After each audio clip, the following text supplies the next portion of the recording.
एक दिवशीचा प्रसंग आहे. पार्वती माता स्नान करण्याकरता बसलेल्या आहेत आणि स्नान करत असताना त्या ठिकाणी भगवान शंकर बेधडक महाराज त्या स्नानगृहाकडे आले.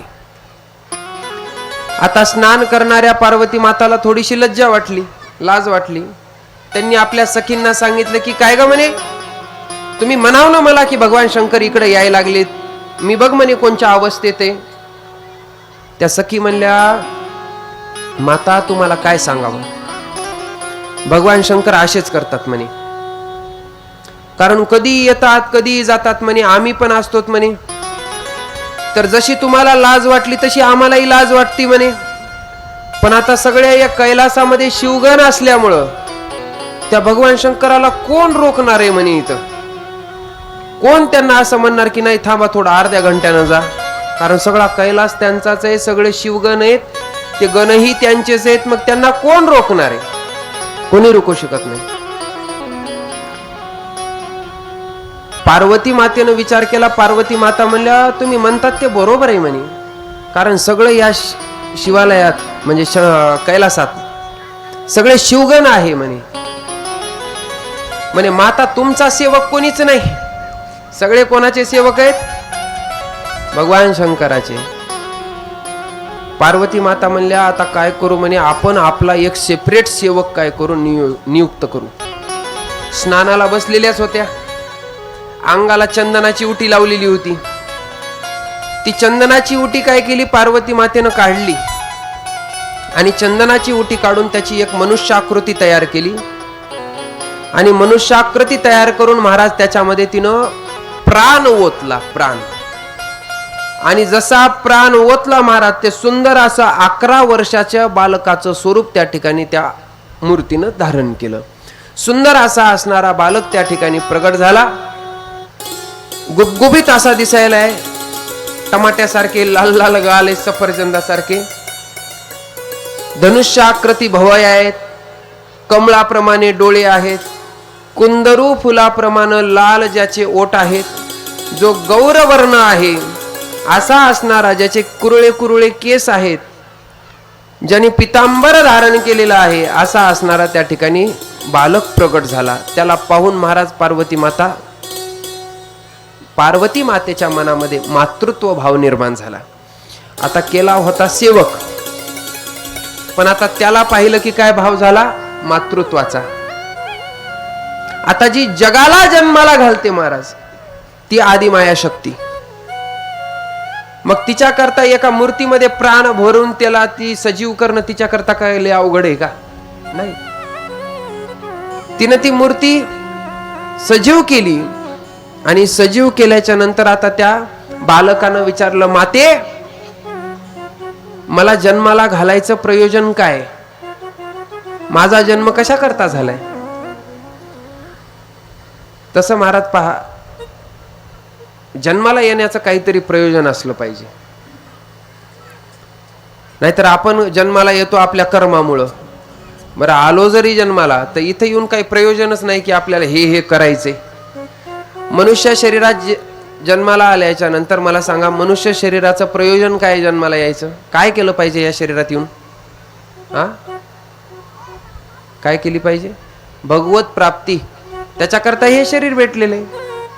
तसं त्या ठिकाणी त्या बालकानं विचारलं की माते माझी या ठिकाणी नियुक्ती का केली, मला का जन्माला घातलं. त्यावेळेला सांगितलं की बाळा, आजपासून तू काय करशील म्हणे, माझी सेवा करशील, तू माझा गण आहेस, म्हणून मी तुला या ठिकाणी प्रगट केलेला आहे. पण माते मी कोण आहे. त्यावेळेला सांगितलं तू माझा पुत्र आहेस. कोण आहे तू, माझा पुत्र आहेस म्हणे. त्यावेळेला पुत्र आहे तर बरं ठीक आहे, मग नाव काय. सांगितलं पार्वतीचा पुत्र असल्यामुळं तुझं नाव असणार आहे पार्वती नंदन. पार्वती नंदन भगवान की जय. त्या पार्वती नंदनाच्या हातामध्ये एक भाला दिला महाराज आणि सांगितलं की जा जाऊन काय कर, आता द्वारावरती थांब आणि जोपर्यंत मी आज्ञा करत नाही तोपर्यंत कोणालाही आतमध्ये प्रवेश करू द्यायचा नाही. आता असं म्हणल्याच्या नंतर महाराज ते छोटं असणारं बाळ त्या दारावर गेला आणि जाऊन त्या ठिकाणी द्वारपाल म्हणून उभं राहिलं. तेवढ्यामध्ये महाराज तिथं भगवान शंकर आले. आणि भगवान शंकर आल्याच्या नंतर त्यानं काय केलं, आतापर्यंत भगवान शंकराला कोणीच दारावर अडवलेलं नव्हतं, पण भगवान शंकर जसे मधात प्रवेश करायला लागले त्यानं डायरेक्ट भाला आडवा लावला. भगवान शंकरानं त्याच्याकडे पाहिल्याच्या नंतर आता दिसायला एवढं सुंदर होतं ते की कोणीही काय होणार त्याला पाहून मंत्रमुग्ध होणार. भगवान शंकरही मंत्रमुग्ध झाले. भगवान शंकर म्हणे, बाळा अरे कोण आहेस म्हणे तू. सांगायला लागलं, कोण आहे म्हणे. मी म्हणे पार्वती नंदन आहे, पार्वतीचा मुलगा आहे म्हणे मी. भगवान शंकर म्हणले, हा पार्वतीचा मुलगा तू, मलाच माहित नाही का. पण आता भगवान शंकराला वाटलं की ही जगाची माता आहे, सगळे जग काय म्हणतं तिला आई, मग या न्यायानं हे पण कोण आहे, तिचा मुलगाच आहे. भगवान शंकर हसले आणि ते म्हणले, बरं बरं बरं ठीक आहे ठीक आहे, पार्वती नंदन आहेस का तू, बरं म्हणे. त्यानं विचारलं, तुम्ही कोण. ते म्हणे, तू ज्या पार्वतीचा मुलगा आहे ना म्हणे, मी त्या पार्वतीचा मालक आहे. मी कोण आहे, तिचा मालक आहे. आता ते गणपती बाप्पा बोलून चालून महाराज ते म्हणले, बरं बरं ठीक आहे ठीक आहे, थांबा म्हणे थोडंसं बाहेर, जोपर्यंत माझी आई बोलवत नाही तोपर्यंत तुम्हाला मधात जाता येणार नाही. आता तोपर्यंत भगवान शंकर कौतुकानं पाहिलेत महाराज त्याच्याकडं. बघा तुम्ही, लहान लेकरं काही बी बोलू द्या, ते उलट जरी बोलले आपल्याला तरी देखील आपल्याला काय वाटतं, त्याचं कौतुक वाटतं. तसं भगवान शंकर तोपर्यंत कौतुकानं बघायला लागलेत. पण आता भगवान शंकराचं काय काम होतं मधात काय माहित, तेवढ्यात नंदी आला मधात. नंदी म्हणला, अरे बाळा हे देवादिदेव महादेव आहेत, यांनी संपूर्ण जगाचं काय केलेलं आहे म्हणे, सृजन केलेलं आहे. ते हे भगवान शंकर आहेत म्हणे, त्यांचा अधिकार पहा ते काय. आता हे नंदी समजून सांगायला, कोणाचा अधिकार, भगवान शंकराचा. त्या पार्वती नंदनानं ऐकून घेतलं. ते म्हणला, बरं बरं मोठा माणूस आहे मग समजा, एवढं ज्या आरती सांगायला त्या आरती कोण आहे म्हणे, हा मोठा माणूस आहे. मग म्हणे जाऊ दे बरं त्याला. ते म्हणला, ते मोठा असू नाही तर काही असू, ते त्याच्या घरचा असेल म्हणे, पण माझ्या आईचा जोपर्यंत निरोप येत नाही तोपर्यंत मी जाऊ देत नाही. नंदी वशीला लावायचा प्रयत्न करू लागला, पण ते पार्वती नंदन म्हणला, तू जर लावशील वशीला तर तुला देईन मी फाशीला, तू हे म्हणला बाजूला. काय होय, तू बाजूला हो. आता तसं म्हणल्याच्या नंतर महाराज हे गोड गोड बोलण्याचं रूपांतर वादात झालं. नंदीला राग आला ना, डायरेक्ट फाशीला देईन म्हणल्याच्या नंतर. कारण नंदी काय लावू लागला वशीला, की जाऊ दे बाबा त्याला, तुला 2 चॉकलेट देतो. काय करतो आता, लहान लेकराला काय लागतं, चॉकलेट, बरोबर ना. चॉकलेट दिलं किंवा त्यांच्यासारखी एखादी मनासारखी गोष्ट केली की ते काय बी सांगतात. बापाचं माईला, माईचं बापाला, हे कारभार कोण करीत असते घरात, लहान लेकरं. आईनं काही म्हणली की ती आई जर ह्याच्या मनासारखं ऐकणं गेली की ते म्हणते, तू काय म्हणली होती मी पप्पाला सांगतो आता. किंवा पप्पा जर काही म्हणले असते ना आईला, आणि ते पप्पा जर मनासारखं काही त्या लेकराच्या करत नसते तर ते लगेच जाऊन म्हणतो, मी आईला जाऊन सांगतो. म्हणजे त्याच्याकडे हे शस्त्रच असते महाराज. लहान लेकराचं काय हे शस्त्र आहे. नाहीतर रडणं, काही नाही दिलं की लहान लेकरं काय करतात, रडतात. त्या पद्धतीने हे इकडं वशीला पण आता ते नंदी काय म्हणला, जाऊ द्या म्हणे, आता आपण काय करू, याला गोडी गोडीत बोलून बाजूला सरकू म्हणे. आणि ह्याला बाजूला सरकेले की भगवान शंकर मधातून निघून जाते. म्हणून नंदी काय करू लागला, त्या पार्वती नंदनाला हलवायचा प्रयत्न करू लागला. पण महाराज पार्वती नंदनानं जे पाय एका जागेवर रवला, तर नंदी सारखा बलाढ्य व्यक्ती त्या ठिकाणी त्याला हलवायला, पण ते तीळ मात्र सुद्धा हलला नाही. उलट त्यानं काय केलं, नंदीच्या शेपटीला धरलं. उंदीर जसा फिरवतो आपण तसं उंदरासारखं फिरवलं महाराज, आणि त्या कैलासाच्या एका कटड्यावर नेऊन आपटलं. जसं नंदीला आपटलं म्हणलं हे पाहिलं भगवान शंकरांनी आणि शिवगणांनी. नंदी आपटला. आता नंदी म्हणजे किती बलाढ्य, पण त्या नंदीला आपटलं हे पाहिलं त्यावेळेला भगवान शंकर म्हणले, हा कोणी साधारण नाही, हे नक्की कोणीतरी मायावी शक्ती राक्षस असेल म्हणे. म्हणून महाराज सगळ्या शिवगणांनी काय केलं, त्याच्यावर आक्रमण केलं. आता एकटा पार्वती नंदन अख्ख्या शिवगणाला पुरून उरायला लागलाय. कोणाचंच काही चलन महाराज. जे एकाचे कोणाचा डोकं फोड, कोणाचा पाय तोड, कोणाचा हात तोड, कोणाचं नाक फोड, असं करून पार्वती नंदनानं काय केलं, सगळं शिवगण घायाळ केलं. आणि शिवगण घायाळ व्हायला लागलेलं भगवान शंकरांनी पाहिलं. भगवान शंकरांनी आपला त्रिशूळ घेतला आणि त्या पार्वती नंदनाच्या दिशेनं भिरकावला. या भगवान शंकराच्या त्रिशूळानं महाराज पार्वती नंदनाचं मस्तक हे धडापासून वेगळं झालं. पार्वती नंदन धराशायी झाला. पार्वती नंदन खाली पडलेलं आहे, मस्तक एकीकडे पडलंय, धड एकीकडे दिसायला लागले नाही, बाहेर काय गोंधळ चाललाय. म्हणून भगवती जगदंबा पार्वती माता बाहेर आल्या आणि आल्याबरोबर पार्वती मातेची दृष्टी त्या झालेल्या कृत्यावर पडली. ते पार्वती नंदन मृत तिला दिसला आणि भगवान शंकराचा त्रिशूळ दिसायला, भगवान शंकर रागात दिसायले. शिवगण तिला कळालं की माझ्या मुलाला भगवान शंकरानेच मारलं. जसं कळालं महाराज तसं तिनं अक्राळ विक्राळ स्वरूप धारण केलं. भगवती जगदंबा ही महाकाली रूपामध्ये प्रकट झाली महाराज. काळी कुट्ट दिसायला कमरे एवढे केस आहेत, गळ्यामध्ये मुंडमाळा धारण केलेले आहेत, एका हातामध्ये त्रिशूळ, एका हातामध्ये खड्ग तलवार, अष्टभुजा रूपामध्ये त्या ठिकाणी ती भगवती काली प्रकट झाली महाराज. महाकाली माता की जय.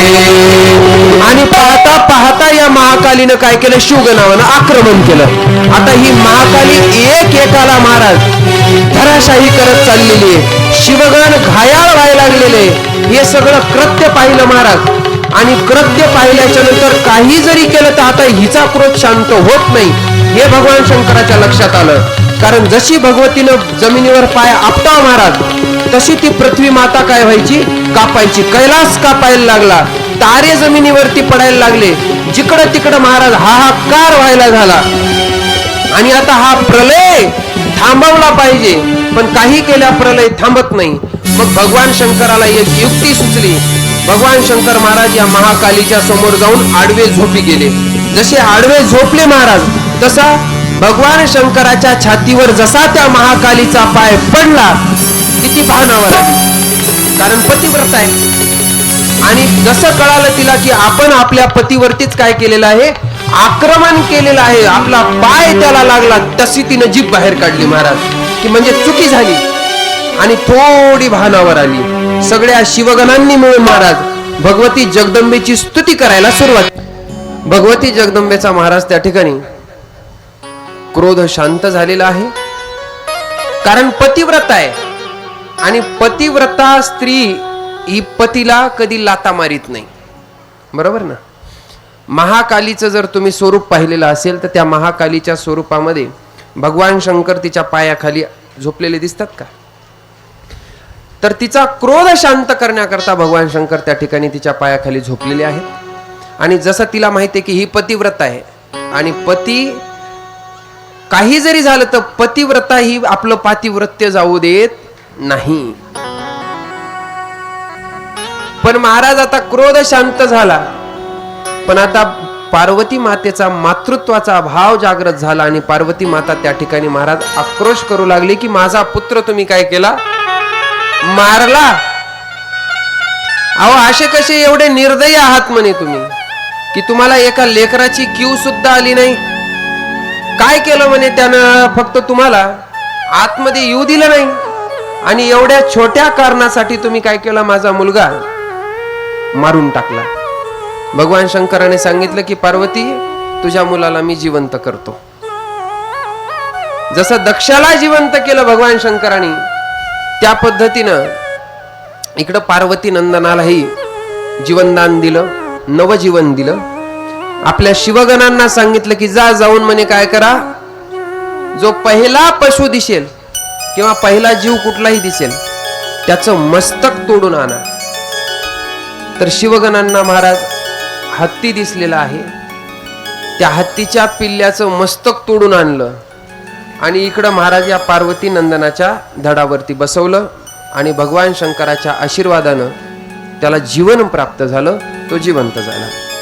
पण आता भगवान शंकराला कळालं की आपल्याकडून चुकी झालेली आहे, विनाकारण आपण काय केलं, याला मारलं. म्हणून भगवान शंकराने आशीर्वाद देत असताना आशीर्वाद स्वरूपामध्ये सांगितलं की बाबा आजपासून तू संपूर्ण देवाचा अधिपती असशील, सर्व गणांचा तू काय असशील, अधिपती असशील. म्हणून त्या ठिकाणी नाव ठेवलं गणपती. त्यानंतर बाकीच्या देवी देवतांचं पूजन नंतर होईल, परंतु सर्वात अगोदर तुझं पूजनाचा म्हणजे तुझं पूजन होईल. म्हणून प्रथम वंदन किंवा प्रथम पूजनाचा मान हा गणपती बाप्पाला दिलेला आहे.